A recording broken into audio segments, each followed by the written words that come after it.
Lord చదవబోతుండగా మనం చిన్న ప్రార్థన చేసుకుని వాక్యంలోకి వెళ్దాం. మహాపరిశుద్ధమైన దేవ, కృపగలిగిన తండ్రి, ఈ దినంలో మీ యొక్క వాక్యం ఎత్తబడబోతుండగా మీరే తెలివిని జ్ఞానం మాకు దయచేయమని మా మంచి బోధకుడైన నజరేయుడైన యేసునామమున మీకు విన్నవించుకుంటున్నాం తండ్రి, ఆమేన్.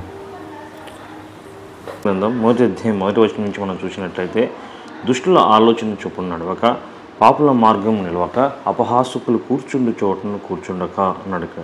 యెహోవా ధర్మశాస్త్రమందు ఆనందించుచు దివారాత్రము దాన్ని ధ్యానించువాడు ధన్యుడు. దుష్టుల ఆలోచన చొప్పున దుష్టులు ఎలా ఉన్నారు అంటే, ఈనాటి దినాల్లో దుష్టులు ఎల్లప్పుడూ కూడా దుష్ట ఆలోచన కలిగి ఉంటారు.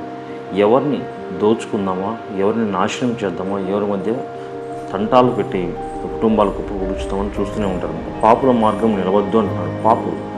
పాపం చేసేవాడు ఏంటంటే వాడు ఊరికనే ఉండేవాడు.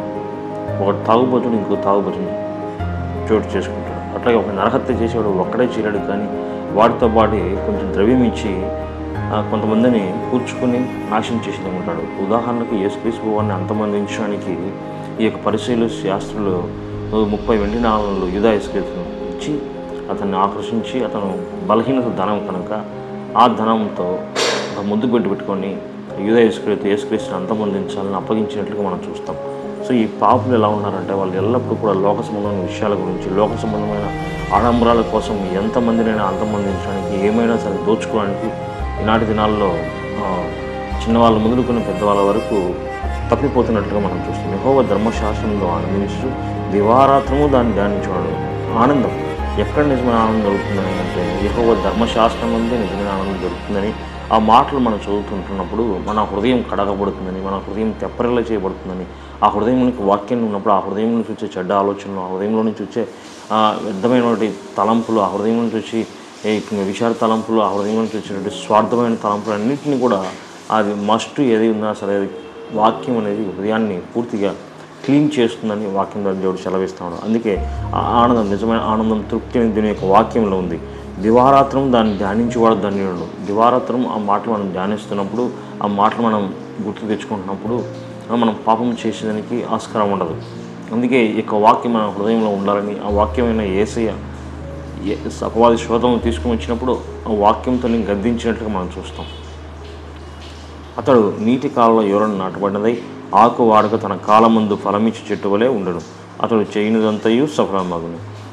అతడు నీటి కాలంలో ఎవరైనా నాటబడినదై ఆకు వాడక తన కాలం ముందు ఫలం ఇచ్చే చెట్టు వలె ఉండడు. అతను చేయనిదంతయు కూడా సఫలమవుతుంది. అంటే దేవుని వాక్యం మన హృదయంలో ఉన్నప్పుడు, దేవుడి ఆలోచనలు మన హృదయంలో ఉన్నప్పుడు మనం ఫలిస్తాం, అభివృద్ధి పొందుతాం.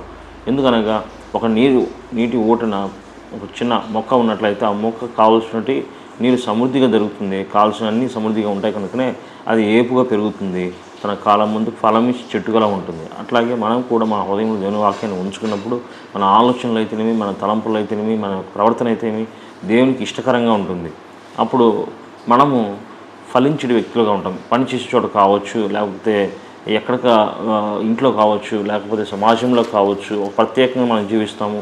ఒక పరిశుద్ధమైన జీవితాన్ని మనం జీవిస్తాం కనుకనే సరైన సమయంలో దేవుడు మనల్ని చక్కటి బాటలు మనం నడిపిస్తాడు. ఆయన ప్రణాళిక చొప్పున ఆయన మహిమార్థమై మనకు విలువను, ఘనతను దేవుడు ఇస్తాడు. ఫలితంగా ఆయన పని చేసేదానికి ఆయన మనం ఏర్పరచుకుంటాడు. ఉదాహరణకు మనం యోసేపు జీవితాన్ని చూసినట్లయితే తన ప్రవర్తన చాలా జాగ్రత్తగా కాపాడుకున్నాడు, పరిశుద్ధతను కాపాడుకున్నాడు.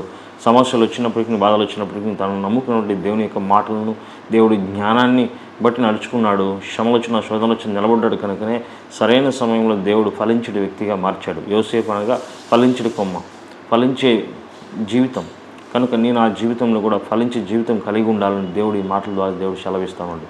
Praise the lord.